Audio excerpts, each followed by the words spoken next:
Welcome to Shaisi maths YouTube channel. இப்போ இதில் 10th மேக்ஸுக்கு ரிப்பீட்டட் கொஷின்ஸு சாப்டர் 3க்கு பார்க்க போகிறோம்.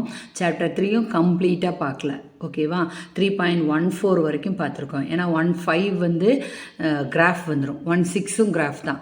அதுக்கப்புறம் ஒரு 2 எக்ஸசைஸ் இருக்குது மேட்ரிசஸ், அதை மட்டும் நான் இதில் போடலை, அது தனியாக நான் போட்டு காமிக்கிறேன். கிராஃபும் அதே மாதிரி தனியாக போடுறேன், ஓகேவா? இப்போ இதில் 3.14 வரைக்கும் நான் போட்டிருக்கேன், ஓகேவா? இதில் என்ன அப்படின்னா எக்ஸாம்பிள் சம்ஸ் எல்லாம் இருக்குது. இதில் முக்கியமான சம்ஸுங்கிறத விட இது ரிப்பீட்டட் கொஷின்ஸ், நிறைய கொஷின்ஸில் திரும்ப வந்தது, ஓகேவா? அதே மாதிரி எக்ஸசைஸ் சம்ஸில் ஒரு எக்ஸசைஸ்லேயும் என்னென்ன இம்பார்ட்டன்ட் சம் அப்படின்னு மார்க் பண்ணியிருக்கேன், ஓகேவா? இது மட்டும்தான் வரும் அப்படிங்கிறது நான் சொல்லலை. இது படிக்கும்போது அந்த பேசிக் கான்செப்ட் என்னன்னு தெரிஞ்சிடும். அதை வச்சு நீங்கள் நம்பர் ஏதாவது மாற்றி கொடுத்தா கூட, சம்மை மாற்றி கேட்டால் கூட உங்களுக்கு கான்செப்ட் நல்லா புரிஞ்சிடும்.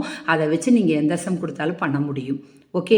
அந்த ஒரு டேலண்ட் டெவலப் பண்ணணுங்கிறக்காக தான் இந்த மாதிரி ரிப்பீட்டட் கொஷின்ஸுன்னு கொடுக்கறது. அப்போ இந்த சம்ஸ் எல்லாம் நீங்கள் என்ன பண்ணணும்னா நீங்கள் ரிப்பீட்டடாக போட்டு பார்க்கணும், ஓகேவா? அந்த ரிப்பீட்டட் எக்ஸசைஸ்னால நீங்கள் அந்த கான்செப்டை வந்து நீங்கள் நல்லா தெளிவாக புரிஞ்சுக்குவீங்க.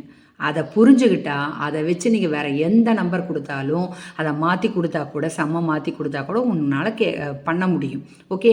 அதனால் எக்ஸாம்பிளில் இத்தனை சம் இருக்குது. எக்ஸசைஸ் ஒரு எக்ஸசைஸ்லேயும் என்னென்னு கொடுத்துருக்கேன். 3.14 வரைக்கும் கொடுத்துருக்கேன். இந்த இம்பார்ட்டன்ட் சம்ஸ் எல்லாம் நல்லா ரிப்பீட்டடாக திரும்ப புரிஞ்சு போட்டு பாருங்கள், ஓகே?